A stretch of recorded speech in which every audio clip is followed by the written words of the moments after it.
Conoce la fascinante historia de personas como tú, como yo, que vivieron al estilo de Jesús y transformaron sus vidas.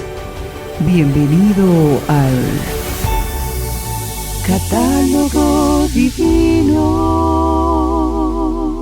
Cuarta temporada.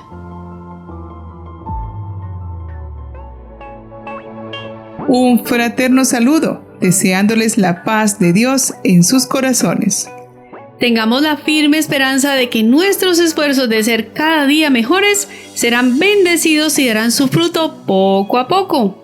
La clave es dejar a Dios ser Dios en nuestra vida y confiar sin discusiones con Él.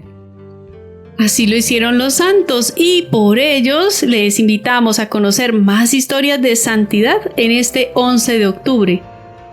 La Iglesia Católica venera hoy a los siguientes santos: San Felipe, diácono; santos Táraco, Probo y Andrónico, mártires; santos Nicasio, Quirino, Cubícolo y Piencia, mártires; San Santino, obispo; San Sármata, abad; San Fermín de Usés, obispo; San Anastasio de Chemaris, presbítero; San Gumaro de Liere, soldado; San Bruno de Lotaringia, obispo; San Gaudencio, obispo; San Meinardo de Riga, obispo; Santa María Soledad Torres Acosta, virgen; Beato Jacobo de Ulma, religioso; San Alejandro de Sauli, obispo; San Pedro Le Tuy, presbítero y mártir; Beato Ángel Ramos Velázquez, religioso y mártir; y San Juan XXIII, papa.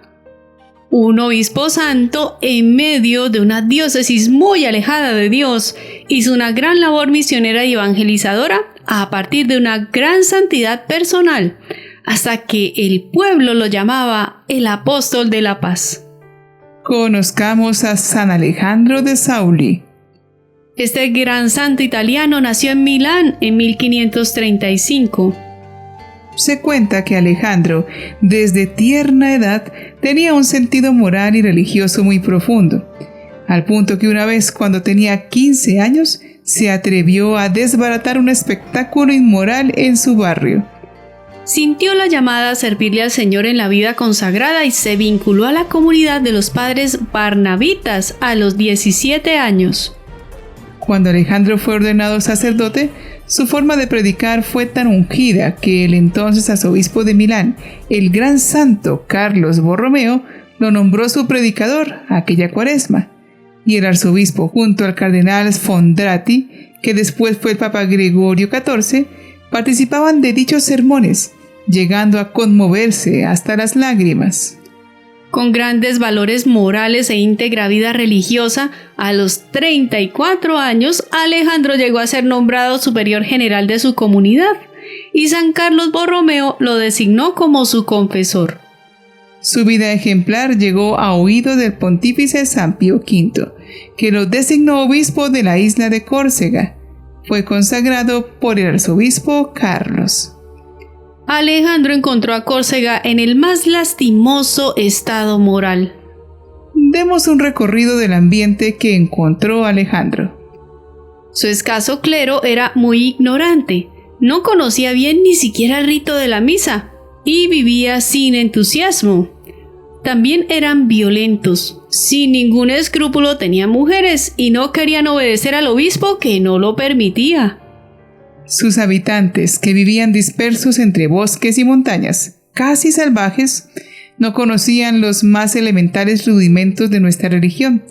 Había pocas aldeas y casi ninguna iglesia. El pueblo se había abandonado a las prácticas supersticiosas, agobiados por peligrosos bandoleros, y entre las familias importantes abundaba la violencia y venganza. El joven obispo partió hacia su diócesis, llevando a 3 selectos hermanos de su congregación como auxiliares. Alejandro tuvo que hacer frente no solo a la oposición de sus subalternos, sino también a la violencia de los extraños, ya que los piratas berberiscos solían atacar con frecuencia la isla. Era necesario fundar iglesias, reedificar las que estaban en ruinas y restablecer con el mayor decoro el culto divino. De su catedral en Aleria solo quedaban escombros. Sin iglesia y sin morada, San Alejandro se estableció primero en Corte, en el centro de la isla. Allí convocó un sínodo, al igual que San Carlos Borromeo en Milán, para hacer un balance de la situación, corregir los abusos más relevantes y elaborar un plan de acción a ejecutar. En dicho sínodo promulgó los decretos del Concilio de Trento y fundó, según sus directrices, un seminario para la formación del clero. El obispo entonces se propuso evangelizar el lugar nuevamente y lo consiguió. Visitó una por una todas las localidades, iglesias y capillas, exigiendo que se enseñara el catecismo y que los sacerdotes acompañen la predicación con el ejemplo. Enseñaba a su clero, instruía a los niños, predicaba el catecismo al pueblo, visitaba a los enfermos, pacificaba los odios y las peleas entre familias tan comunes en aquella isla.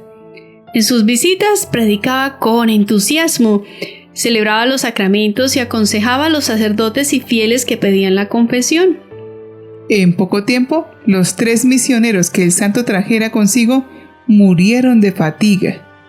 San Alejandro continuó adelante con sus homilías, enriqueciéndolas con limosnas, ayunos y una rigurosa abstinencia para obtener mayores frutos. Debido a los ataques de los corsarios, Alejandro se mudaba frecuentemente, hasta que decidió vivir en la costa este de la isla, en Cervione, junto a su seminario y nueva catedral. Por esa época ocurrió un sorprendente milagro. 20 galeras de piratas se aproximaron a Córcega para saquearla. El pueblo en pánico huía al centro de la isla.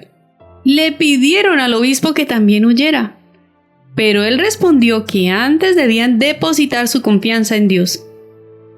Se retiró entonces a una capilla a orar. Después salió y se dirigió en compañía de los fieles a la playa y rezó. En ese instante se levantó una tormenta que se abatió ferozmente sobre los agresores y los sepultó en el fondo del mar. Para estudio de los sacerdotes, Alejandro escribió la obra Advertencias, donde mostraba cómo los sacerdotes debían comportarse y cómo dirigir las almas a ellos confiadas. Compuso también los Entretenimientos, obra en la cual explicaba la doctrina de la Iglesia para uso del clero, con tanta claridad y ortodoxia que San Francisco de Sales decía que, con esta obra, Alejandro agotaba la materia tratada. Cada día hacía distribuir en el patio del obispado pan, sopa y vino, y también, sin pedir dinero, hospedaba a los visitantes. Alejandro buscaba el tiempo para recibir a todos en cualquier momento, también si estaba comiendo, y se enfadaba muchísimo si alguien mentía diciendo que el obispo no estaba. Empezaba su jornada con 3 horas de oración, y después de la meditación y del oficio de las horas, rezaba el oficio de la Virgen María y de los difuntos. Celebraba con mucho fervor la Santa Misa. Ayunaba 2 veces por semana. Cada día se confesaba y de noche se flagelaba. 3 veces al año realizaba sus ejercicios espirituales y para sentirse en comunión con la congregación barnabita, cada viernes se ponía su hábito religioso. Él decía: es mi deber hacer mucho más de lo que hago, y sería una gracia de Dios morirme mientras estoy trabajando en el campo del Señor.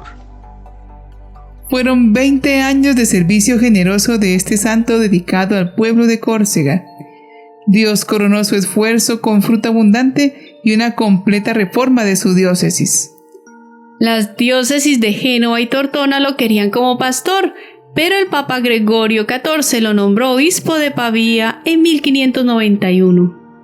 En su nueva diócesis, Alejandro se dedicó con el mismo desvelo y abnegación que había empleado en su primera diócesis.